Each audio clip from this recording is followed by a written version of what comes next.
कहानी की शुरुआत में हम दो आदमियों को देखते हैं जो जंगल में किसी चीज से बचकर भाग रहे हैं। एक आदमी के हाथ में एक डंडा था। उसने अपने दोस्त को भी खींचकर छुपाया और फिर चैन की सांस ली। पहला आदमी बोला, भाई हम इस मॉन्स्टर से नहीं बच सकते। जिसके बाद उसके दोस्त ने कहा कि हम उस बॉक्स का इस्तेमाल कर सकते हैं, जिसके लिए पहले आदमी ने मना कर दिया। तभी एक जोर की आवाज आई और वो दोनों फिर से भागने लगे। मॉन्स्टर उन तक पहुंच गया और वो डंडा जमीन पर गिर गया। जिसके बाद एक भयानक हाथ उसे लेने के लिए आगे बढ़ा। फिर हमें जोई नाम की एक लड़की को दिखाया जाता है जो हाल ही में अपनी माँ की मौत के बाद अपने पिता के साथ ऑस्ट्रेलिया आ गई थी। उसकी माँ तो उससे छिन ही गई थी, साथ ही वो अब अपने दोस्तों से भी दूर हो गई। वीडियो कॉल पे उन्हें मस्ती करते देखकर वो काफी दुखी हुई। अगले दिन जोई के कॉलेज वाले उनकी पूरी क्लास को एक खास म्यूजियम दिखाने ले गए। उनकी टीचर ने बताया कि इस म्यूजियम के अंदर एलिमेंटलिस्ट नाम के लोगों की चीजें भरी पड़ी हैं, जिनके पास जादुई शक्तियां थी, जो बताते हैं उन्हें करिश्माई पेड़ से मिली थी। पर फिर एक दिन एक शैतान जादूगरनी ने उन सब पर हमला कर दिया। हाँ मैम सही कह रही हैं, मैं भी था वहाँ पे। एवियर नाम के एक लड़के ने मजाक किया, जिसके बाद सब हंसने लगे। खैर म्यूजियम जाते हुए बस में जोई ओवन नाम के एक लड़के के पास बैठ गई, जो पढ़ाई में बहुत अच्छा था पर उसकी चवड़ चवड़ रुकती नहीं थी, बोलता रहता था हमेशा। तभी एक जामुनी रंग के बालों वाली लड़की ने पीछे मुड़कर उसे कहा, साले चुप हो जा वरना दांत तोड़ दूंगी तेरे। ओवन एक बार के लिए तो चुप हुआ, लेकिन ज्यादा देर नहीं रह पाया। यह देखकर जोई की हंसी छूट गई। कुछ देर बाद वो लोग एग्जीबिशन में पहुंच गए। वहां हम डॉक्टर रॉसन को देखते हैं जो म्यूजियम की मैनेजर है। वो स्टूडेंट्स को इस म्यूजियम के बारे में बता ही रही थी कि तभी जोई उसकी बातों पर ध्यान न देते हुए उसी डंडे के पास पहुंच गई जो हमने कहानी की शुरुआत में देखा था। वो डंडा इसी म्यूजियम में मौजूद है। ओवन भी उसके पास आया और वो बड़े करीब से उस डंडे को देखने लगे। तभी उस डंडे के ऊपर कुछ निशान चमकने लगे और अचानक से वो बिना शीशा तोड़े बाहर आ गया। जब जोई ने वो डंडा उठाया तो वो जो निशान थे वो चमकने लगे और उसके दोस्तों पर भी वैसे ही निशान चमक रहे थे। तभी डॉक्टर रॉसन वहां आई और जोई को वो डंडा पकड़े हुए देखा। वो सब एक दूसरे पर इल्जाम लगाने लगे, इसने उठाया था ये डंडा, इसने उठाया था। लेकिन डॉक्टर रॉसन ने उन्हें डांटा नहीं। उसने कहा कि जल्दी मेरे साथ चलो। सब डॉक्टर रॉसन के पीछे उनके ऑफिस में गए, जो अजीबोगरीब चीजों से भरा हुआ था। जोई ने पूछा कि ये सब हो क्या रहा है। डॉक्टर रॉसन ने कोई जवाब नहीं दिया, बस वो ये सोच रही थी कि बिना शीशे के टूटे वो डंडा बाहर निकला कैसे। जिसके बाद जोई ने कहा कि सब कुछ अचानक हो गया, जैसे कोई जादू। इस पर डॉक्टर रॉसन ने बताया कि ये डंडा ट्री ऑफ नॉलेज से बना है, वही करिश्माई पेड़ जिसने एलिमेंटलिस्ट्स को उनकी ताकत दी थी। इसका इस्तेमाल एक जादुई छड़ी की तरह भी किया जा सकता है। ओवन ने फिर डंडे के बारे में और सवाल किए। डॉक्टर रॉसन ने बताया कि ये डंडा आज से लगभग 100 साल पहले मिला था, लेकिन जिन साइंटिस्ट ने इसे ढूंढा वो गायब हो गए, कभी लौट कर नहीं आए। उनका जवाब जोई को बड़ा अजीब सा लगा, लेकिन डॉक्टर रॉसन ने सिर्फ इतना कहा कि ये डंडा कभी ऐसे नहीं चमकता, जबकि ये पिछले 100 साल से म्यूजियम के पास है। ये सुनकर केटलिन नाम की लड़की ने डॉक्टर रॉसन से पूछा, तो इसके चमकने का मतलब क्या है? और वैसे ही निशान हमारे चेहरे पर भी थे जब जोई ने उस डंडे को छुआ। डॉक्टर रॉसन ने इस सवाल का भी जवाब नहीं दिया। उसने सीधे सीधे उन्हें काला क्यूब दिखाया। उसने बताया कि ये भी उसी डंडे के पास मिला था। अगर तुम लोगों के छूने से डंडे को कुछ हुआ तो हो सकता है इसे भी हो। वो सभी लोग उनके कहने पर एक एक करके क्यूब को छूने लगे। जैसे ही उन्होंने उस क्यूब को छुआ वो अचानक ही सुन्न पड़ गए। सिर्फ जोई थी जिसका मन उसे छूने के लिए मान नहीं रहा था। उसे कुछ अजीब सी फीलिंग आ रही थी, लेकिन तभी उसे क्यूब के अंदर से अपनी माँ की आवाज सुनाई दी, जो उसे अपने पास बुला रही थी। जोई ने जैसे ही उस क्यूब को छुआ वो लोग तुरंत एक रेगिस्तान में टेलीपोर्ट हो गए। होश में आने पर जब सबने देखा कि वो कहाँ हैं, तो वो जामुनी रंग के बालों वाली लड़की केली घबरा गई। उधर केटलिन भी डॉक्टर रॉसन पर चिल्लाने लगी, ये सब तुम्हारी वजह से हुआ है, क्या किया तुमने हमारे साथ? जोई ने सबको शांत करने की कोशिश की। तभी उनकी लड़ाई ओवन ने रोकी और कहा कि मुझे जंगल से कुछ संगीत सा सुनाई दे रहा है। जिस पर डॉक्टर रॉसन ने कहा कि हमें वहां चलकर देखना चाहिए, क्योंकि रेगिस्तान में जिंदा रहना वैसे भी बहुत मुश्किल है। वो सब चलने लगे एकदम चुपचाप। डॉक्टर रॉसन सबसे पीछे चल रही थी। तभी बच्चों ने एक बूढ़े आदमी को देखा जो पूरी तरह से गीली फंगस से ढका हुआ था। वो एक पेड़ के नीचे बैठा था। उसने अपना नाम मैड्रुक बताया। उन्हें एक बार के लिए तो शक हुआ कि शायद ये आदमी मर चुका है, लेकिन तभी उसने आंख खोली और कहा कि अच्छा वक्त आ गया क्या? बच्चों ने पूछा किस चीज का वक्त। तभी उस आदमी ने जोई की तरफ देखा और बड़े प्यार से कहा धरती की बेटी। फिर उसने उन सब को बताया कि तुम लोग एक साथ जुड़े हुए हो, बिल्कुल धरती के 5 एलिमेंट्स की तरह। खैर अपना ध्यान रखना, बीस्ट उन लोगों को कभी नहीं छोड़ता जिन्हें वो पहचान नहीं पाता। अगर तुम अपना असली रूप दिखा दो तो तुम्हें कुछ नहीं कहेगा। जब मैड्रुक ने बीस्ट का जिक्र किया, दूर से एक गरज सुनाई दी, जिसे सुनकर सब घबरा गए क्योंकि बीस्ट उनके करीब आ रहा था। मैड्रुक ने फिर से कहा, उसे दिखा दो तुम कौन हो, वो तुम्हें छोड़ देगा। तभी डॉक्टर रॉसन ने तुरंत कहा कि हमें यहाँ से चलना होगा, जिसके बाद सब भागने लगे। जाते जाते भी मैड्रुक ने दूर से आवाज दी, बस अपना असली रूप दिखा देना, ठीक है। जब बच्चे जंगल में भाग रहे थे, डॉक्टर रॉसन एक अलग रास्ते पर निकल गई। बीस्ट उसका पीछा कर रहा था। बीस्ट ने अपने एक ही वार से उसे बेहोश कर दिया और फिर बाकी सब के पीछे दौड़ने लगा। वो सब भाग ही रहे थे कि तभी केटलिन बिना देखे एक पेड़ की तरफ भागने लगी। जोई ने तुरंत उसे खींच कर बचाया, लेकिन अब वो बीस्ट जोई पर हमला करने आ ही रहा था। लेकिन उसके वहां पहुंचने से पहले ही जोई पेड़ के अंदर समा गई। बाकी बच्चे अभी भी भागते रहे। बहुत देर बाद डॉक्टर रॉसन होश में आई। उसे अपने आसपास आवाज सुनाई दे रही थी, किसी के हंसने की। तभी उसे लगा जैसे उसके कान के अंदर किसी ने उंगली घुसाई और वो बहुत डर गई। ये आवाज गॉब्लिन्स की थी। जल्द ही सच सामने आया। डॉक्टर रॉसन वही जादूगरनी है जिसका जिक्र उस कहानी में था। गुस्से में उसने गॉब्लिन्स को हुक्म दिया, यहाँ खेलना बंद करो और बच्चों को जंगल के और अंदर धकेल दो। डंडे का दूसरा हिस्सा ढूंढना ही होगा। दूसरी तरफ जब जोई की आंखें खुली तो उसने देखा कि मैड्रुक उसके पास था। उसने पूछा कि ये तुमने कैसे किया। मैड्रुक मुस्कुराया और बोला कि सभी पेड़ एक दूसरे से जुड़े हुए हैं। बाकी सब ने अभी के लिए बीस्ट को चकमा दे दिया था। वो सब प्लान बनाने लगे कि यहाँ से निकलें कैसे।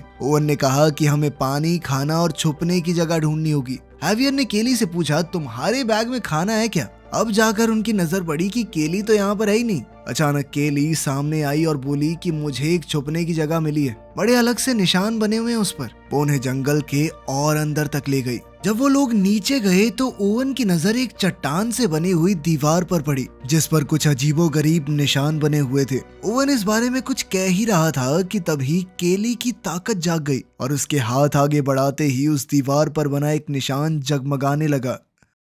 उधर मैड्रुक ने जोई से कहा कि तुम धरती से जुड़ी हुई एक जादूगरनी हो। अगर तुम चाहो तो नेचर को कंट्रोल कर सकती हो और किसी और की बीमारी या चोट को ठीक करने की ताकत भी है तुम्हारे पास। फिर उसने बताया कि मैं हमेशा से यहीं रहता हूँ, लेकिन फिर एक दिन वो जादूगरनी आ गई। वो जादूगरनी दरअसल ट्री ऑफ नॉलेज की असली रखवाली है। उसका काम था इस पेड़ की रक्षा करना। जब यहाँ के इलाके में एक बीमारी फैल गई तो जादूगरनी एलिमेंटलिस्ट के पास गई थी ताकि लोगों को बचा सके। जब उसे पता चला कि उस पेड़ के अंदर सबको बचाने की ताकत है तो वो उस पेड़ की ताकत को अपने अंदर खींचने लगी। शुरुआत में तो सब सही था, लेकिन फिर उसके मन में लालच आ गया कि वो उस पेड़ की शक्ति को हासिल करके दुनिया पर राज कर सकती है। उस वक्त हम एलिमेंटलिस्ट को समझ में आया कि हमने बहुत बड़ी गलती कर दी है। मैंने और मेरे कुछ ताकतवर दोस्तों ने मिलकर उस जादूगरनी को हमेशा के लिए पेड़ से दूर कर दिया और तभी से वो जादूगरनी वापस आने की कोशिश कर रही है। मैड्रुक ने उसे बताया कि वो डंडा एक जादुई छड़ी है, उसके बाकी हिस्सों को ढूंढकर वापस लाना होगा ताकि हम हमेशा के लिए उस जादूगरनी को रोक सकें। उसने जोई को एक खास जगह बताई कि वहां पर तुम्हें एक पेड़ को ढूंढना होगा। जब जोई ने पूछा कि मुझे पता कैसे चलेगा मैं पहुंच गई, तो मैड्रुक ने कहा कि जहां सबसे ज्यादा अंधेरा होगा वहीं से तुम्हें रास्ता मिलेगा। जोई को कुछ समझ नहीं आया और उसने सोचा कि अभी अपने दोस्तों को ढूंढने चलती हूँ। मैड्रुक ने पीछे से कहा कि जो चाहिए मिल जाएगा, चिंता मत करना। जाने से पहले मैड्रुक ने कहा कि जादूगरनी की महक है तुम्हारे ऊपर, उसे धो लो वरना वो बीस्ट तुम्हें छोड़ेगा नहीं, पहचान नहीं पाएगा तुम्हें। जोई ने उसकी बात मानते हुए अपने ऊपर थोड़ा कीचड़ लगा लिया ताकि बीस्ट उसकी सुगंध का इस्तेमाल करके उसका पीछा ना करे। फिर वो अपने दोस्तों को ढूंढने निकल गई। दूसरी तरफ ग्रुप के लोग सोच रहे थे कि लिखी हुई इस पहेली का मतलब क्या है। केली ने कहा कि कुछ ज्यादा समझ तो नहीं आ रहा, बस पानी, हवा और एक पेड़ जैसा कुछ दिख रहा है। इससे ओवन को समझ आ गया कि ये बात तो धरती के 5 एलिमेंट्स की हो रही है और उसने कहा कि सभी एलिमेंट्स को एक साथ आना पड़ेगा तभी वो आगे जा सकते हैं। जोई अब जंगल में ही थी और अचानक उसने देखा कि बीस्ट बस थोड़ी दूर ही खड़ा है। इससे पहले बीस्ट उसे देख पाता, डॉक्टर रॉसन ने उसे नीचे खींच लिया। जोई तुरंत डॉक्टर रॉसन से गले लग गई और मैड्रुक से हुई बातें बताने लगी। पता है, मुझे एक बूढ़ा आदमी मिला, उसने मुझे बताया कि एक जादूगरनी बहुत गंदी। ये शब्द उसके मुंह से सुनकर डॉक्टर रॉसन को गुस्सा आ गया। उसने खुद बताया कि मैं ही वो जादूगरनी हूँ, गंदी जादूगरनी। और उस हरे बुड्ढे ने जो कुछ कहा है ना, तुमसे झूठ है सब कुछ। मैं तो उस पेड़ की ताकत का इस्तेमाल करके लोगों का भला करना चाहती हूँ, सब कुछ अच्छा करना चाहती हूँ, इसीलिए तो तुम सबको यहाँ पर लाई हूँ। जोई को उसकी बातों पर शक तो हुआ, पर जादूगरनी ने उसे उसके दोस्तों तक पहुंचने का रास्ता बता दिया। जोई वहां से चल पड़ी और साथ ही जादूगरनी से कहा कि मेरे पीछे मत आना। इसी बीच दूसरे लोग यही समझने की कोशिश कर रहे थे कि आगे कैसे बढ़े। अचानक उन्हें फिर से रखवाले की दहाड़ सुनाई दी और जोई भागकर उनके पास आ गई। केली उसे जल्दी से पथरीली दीवार के पास ले गई। जोई ने समझाया कि हम सबको एक साथ यहाँ पर आना होगा, तभी आगे बढ़ सकते हैं। वो पत्थर की दीवार असल में एक गेट थी जो जादूगरनी को बाहर रखने के लिए बनाई थी। सबने जोई की बात मानी और अपना हाथ दीवार पर रखा। तभी वो अजीबोगरीब से निशान चमकने लगे और वो सभी लोग वुडलैंड में पहुंच गए। वहां जोई ने उसे बताया कि मैड्रुक ने दरअसल उसे डंडे का दूसरा हिस्सा ढूंढने को कहा है। जोई ने सबको बताया कि हम सब के अंदर से जादूगरनी की बू आ रही है, इसी वजह से वो खतरनाक सा जीव हमारे पीछे पड़ा है। उसने सबको कहा कि अपने ऊपर थोड़ी मिट्टी लगा लो। अब मिट्टी लगाते लगाते वो सब आपस में कीचड़ से खेलने लगे। लड़ाई तब रुक गई जब जोई को एक परी के रोने की आवाज सुनाई दी। वो उनसे थोड़ा दूर ही बैठी हुई थी। वो जख्मी थी तो जोई ने अपनी ताकत का इस्तेमाल करके उसे ठीक कर दिया, जिसके बाद वो परी तुरंत वहां से उड़ गई। जोई ने सबको बताया कि हमें डंडे का दूसरा हिस्सा और वो पेड़ ढूंढना ही पड़ेगा, क्योंकि वही तरीका है दुनिया को बचाने का। वो लोग एक लंबे रास्ते को पार करते हुए बहुत थक चुके थे। जल्द ही वो एक चौराहे पर पहुंचे जहां से कई रास्ते जाते थे, लेकिन फिर अचानक अजीब से काले कपड़े पहने एक आदमी वहां आ गया। उसने बताया कि वो इस चौराहे का कीपर है, उसकी मर्जी के बिना कोई यहाँ से नहीं जा सकता। वो उनके बारे में सब कुछ जानता था। उसने ओवन और हावियर को तो तुरंत ही हटा दिया, कहा कि इनकी शक्ल मुझे पसंद नहीं है। केली और केटलिन ने उसे रिश्वत देने की कोशिश की तो उसने उन दोनों को भी गायब कर दिया। फिर उसने जोई को देखा। जोई ने कहा कि मुझे आगे जाने दो, बदले में मैं तुम्हें अपनी माँ का दिया हुआ ये ब्रेसलेट दे रही हूँ, ये उनकी आखिरी निशानी है मेरे पास। कीपर को उसकी नीयत साफ लगी, उसने कोई चालाकी करने की कोशिश नहीं की कीपर के साथ, तो उसने जोई के लिए गेट खोल दिया। लेकिन उस बेवकूफ कीपर ने गलती से वो पोर्टल हैवियर के पास जाने के लिए खोल दिया था, ना कि उस करिश्माई पेड़ के लिए। गेट से अंदर जाके जोई बर्फ से भरे एक जंगल में पहुंच गई। वो इतनी ठंड में अकेली बहुत घबरा रही थी। उधर केटलिन और केली को अलग जंगल में भेज दिया गया, जहाँ उन्हें एक अजीब सा जीव मिला जिसका नाम है अनवीवर। उसने कहा कि मैं तुम्हें दिखा सकता हूँ तुम्हारे दोस्त कहाँ हैं। दूसरी ओर जोई के पास जादूगरनी आ गई। उसने कहा बहुत अच्छे, तुम सही रास्ते पर हो। जोई ने पूछा कि तुम गेट के अंदर कैसे आई, जिस पर जादूगरनी ने कहा कि मैं तुम्हारी सोच में हूँ, असल में यहाँ पर नहीं। फिर उसने जोई से मदद मांगी। थोड़ी देर बाद हावियर भी वहाँ पहुँच गया, जिसके बाद जादूगरनी अचानक गायब हो गई। जोई परेशान हो गई थी तो हावियर ने उसे संभाला। वो उसे वीवर नाम के एक जीव के पास लेकर गया जो इस जादुई दुनिया को लगातार बढ़ाने का काम कर रही थी। वो अपनी ताकत से एक के बाद एक पेड़ उगा रही थी। जल्द ही केटलिन और केली उस औरत के पति अनवीवर के साथ वहां पहुंच गए, जिसके बाद वो दोनों सभी बच्चों को खाना खिलाने अपने घर ले गए। वहां जोई ने कहा कि हमारा एक दोस्त अभी भी जंगल में कहीं खोया हुआ है, तो मिसेस वीवर ने अपने जादू से उन्हें ओवन दिखाया जो एक दीवार पर बनी पहेली को देख रहा था। केली ने देखते ही अपनी ताकत से वो पहेली सुलझा दी और जोई को बताया कि इस दीवार पर लिखा है अंधेरे से होता हुआ एक रास्ता बक्से तक जाएगा, जिसके अंदर उस जादुई डंडे का दूसरा हिस्सा है। अब जोई ने अचानक ही मिस्टर अनवीवर की प्लेट से खाना उठा लिया और कहा कि आपको पहले हमारी करिश्माई पेड़ तक पहुंचने में मदद करनी होगी। इस पर अनवीवर को बहुत गुस्सा आ गया और वो उसे काटने भागा। जोई अचानक वहां से हट गई और मिसेस वीवर के बनाए उस पोर्टल का एक हिस्सा अनवीवर के काटने से टूटकर गिर गया। केली ने वो हिस्सा उठाया जबकि केटलिन ने जल्दी से ओवन को बाहर खींचा, जिसके बाद वो सब फिर से इकट्ठा होकर वहां से भाग निकले। दूसरी ओर जादूगरनी बाहर से अंदर घुसने की कोशिश कर रही थी। उसने अपनी ताकत को पूरी तरह से इस्तेमाल किया, लेकिन फिर भी वो उस बैरियर को तोड़ने में नाकामयाब रही। जोई अब थक कर परेशान हो चुकी थी। उसने कहा कि हम कभी नहीं यहाँ से बचकर निकल पाएंगे। तभी अचानक उसके नीचे की जमीन उसे निगलने लगी। तभी जादूगर ने उसे दिखाई दी और उसने कहा कि नीचे अंधेरा है, वहां जाओ। याद करो उस हरी दाढ़ी वाले बुड्ढे ने क्या कहा था, पेड़ तक पहुंचने के लिए अंधेरे में जाना होगा। जोई को देखने के बाद एक एक करके उसके दोस्तों ने भी वैसा ही करने का फैसला किया। जैसा मैड्रुक ने जिक्र किया था, ये बिल्कुल वैसा ही अंधेरा था। वहाँ सभी को अपने सबसे बड़े डर का सामना करना था। केटलिन के अंदर ये डर था कि कहीं वो पूरी जिंदगी एक फेलियर की तरह न बिता दे। उसने जैसे तैसे अपने अंदर भरोसा जगाया और हिम्मत करके अंधेरे को हरा दिया। फिर उसने एक एक करके बाकी सबकी भी मदद की अपने अपने डर से निकलने में। आखिर में वो जोई के पास गई और जोई ने भी अपनी माँ की मौत को अपना लिया, जिसके बाद उन सब ने अंधेरे को हरा दिया था। अब अचानक उनके सामने एक चमकता हुआ पोर्टल खुल गया। सब उसमें घुस गए और एक खुले जंगल में आ गए। अब वो सब एक दूसरे के और बेहतर दोस्त बन गए थे। जल्द ही उन्हें वो बक्सा मिला जिसके बारे में केली ने दीवार पर पढ़ा था। उन सब के एक साथ हाथ लगाने के बाद ही वो बक्सा खुला, लेकिन वो एकदम खाली था। जोई गुस्से में आ गई, उसने सब पर चिल्लाना शुरू कर दिया।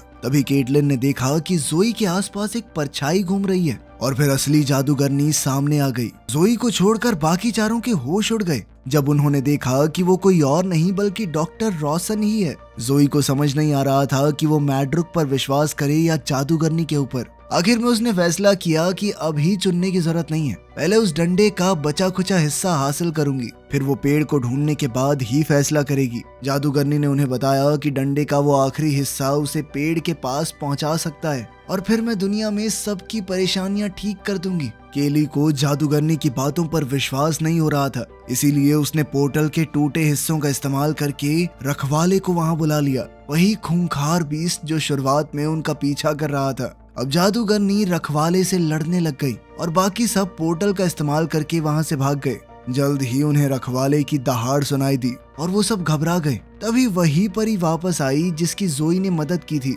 उसने जोई को बताया कि वो रखवाला धरती से बना है, मतलब वो अपनी शक्तियों का इस्तेमाल करके उसे शांत कर सकती है। जोई ने बिल्कुल ऐसा ही किया। उसने अपनी ताकत का इस्तेमाल करके रखवाले को एकदम शांत कर दिया। उसने देखा कि इसके पेट में कुछ चुभा हुआ है। जोई ने जैसे उसे बाहर निकाला तो वो समझ गई कि यही उस डंडे का ऊपर वाला हिस्सा है। अपनी ताकत का ज्यादा इस्तेमाल करने के बाद जोई कमजोर होकर नीचे गिर पड़ी और साथ ही वो रखवाला भी, और उसके दोस्त उसकी मदद करने के लिए आगे बढ़े। थोड़ी देर बाद जादूगरनी फिर वहां आ गई और डंडे का दूसरा हिस्सा मांगने लगी। जब ओवन ने वो देने से मना किया तो जादूगरनी ने उसे और केटलिन को बिजली का झटका दे दिया। इस दौरान जोई होश में आ गई थी और उसने डंडे का वो दूसरा हिस्सा उठा लिया। जादूगरनी ने कहा कि अगर तुमने ये मेरे हवाले नहीं किया तो मैं तुम्हारे सभी दोस्तों को मार दूंगी। अपने दोस्तों की जान बचाने के लिए जोई को वो हिस्सा देना पड़ा। जादूगरनी ने डंडे को पूरा किया और फिर जोई को भी बाल पकड़कर अपने साथ ले गई, सीधा ट्री ऑफ नॉलेज के पास। अंदर जाकर उन्होंने देखा कि मैड्रुक पेड़ के नीचे बैठा था।